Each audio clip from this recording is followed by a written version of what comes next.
उधर पीएम मोदी, इधर जयशंकर। कैसे एक साथ 5 मुस्लिम देशों के साथ दोस्ती और मजबूत कर रहा है भारत। नमस्कार, आदाब।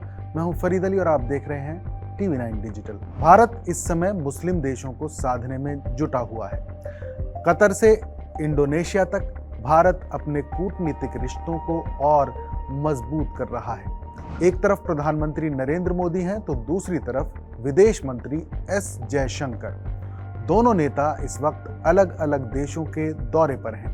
पीएम मोदी 3 देशों के दौरे पर हैं, जबकि जयशंकर 6 देशों की यात्रा पर। इनमें से 4 मुस्लिम बहुल देश हैं। दरअसल पीएम मोदी जयशंकर की जोड़ी इस समय भारत की विदेश नीति का सबसे मजबूत चेहरा बन चुकी है। पीएम मोदी जहां बड़े विजन और रणनीतिक समझौतों की नींव रखते हैं, तो वहीं एस जयशंकर उसे जमीन पर उतारते हैं। जयशंकर कतर, बहरीन, कुवैत और ओमान जैसे खाड़ी देशों की यात्रा पर हैं। वहीं प्रधानमंत्री मोदी इस वक्त इंडोनेशिया में हैं। इंडोनेशिया दुनिया का सबसे बड़ा मुस्लिम आबादी वाला देश है। हाल फिलहाल की बात करें तो भारत ने खाड़ी और मुस्लिम बहुल देशों के साथ अपने संबंधों को और गहरा किया है।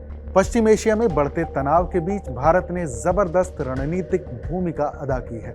मिडिल ईस्ट में शांति बनी रहे, इसके लिए भारत ने करीब करीब सभी खाड़ी और मुस्लिम देशों के राष्ट्राध्यक्षों से बात की है। भारत अब वो भारत नहीं जो किसी सुपर पावर के दबाव में आकर काम करे, बल्कि भारत दुनिया के केंद्र में बैठी एक धुरी बन चुका है। खाड़ी से आसियान तक हर मोर्चे पर भारत अपने राष्ट्रीय हितों को निडरता से रख रहा है। संकट के समय भी भारत अपने अवसरों को भुनाना जानता है। तनाव में भी सबसे तालमेल।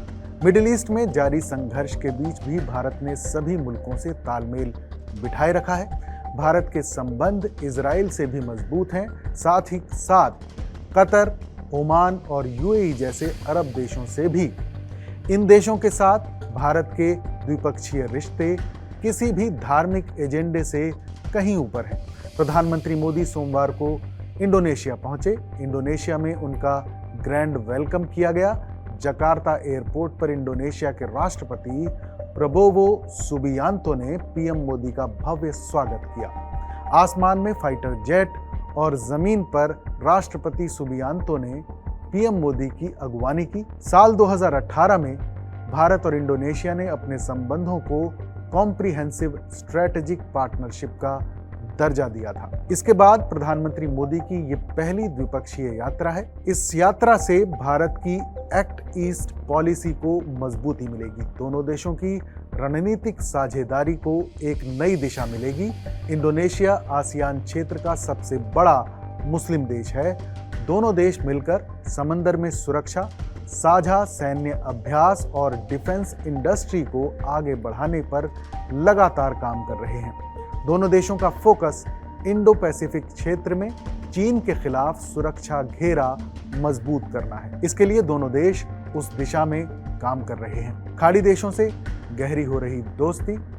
वहीं विदेश मंत्री एस जयशंकर का खाड़ी देशों का ये दौरा ऐसे समय में हुआ है जब पश्चिम एशिया में राजनीतिक हालात तेजी से बदल रहे हैं। जयशंकर ने रविवार को कतर के प्रधानमंत्री मोहम्मद बिन अब्दुल रहमान अल थानी से मुलाकात की। इस दौरान दोनों नेताओं के बीच ऊर्जा, व्यापार, निवेश, संपर्क और सुरक्षा समेत आपसी सहयोग के कई क्षेत्रों पर चर्चा हुई। इस दौरान जयशंकर ने कतर में भारतीय समुदाय की सुरक्षा और कल्याण सुनिश्चित करने के लिए कतर के प्रधानमंत्री का धन्यवाद भी किया। कतर के बाद जयशंकर बहरीन, कुवैत और ओमान की यात्रा करेंगे।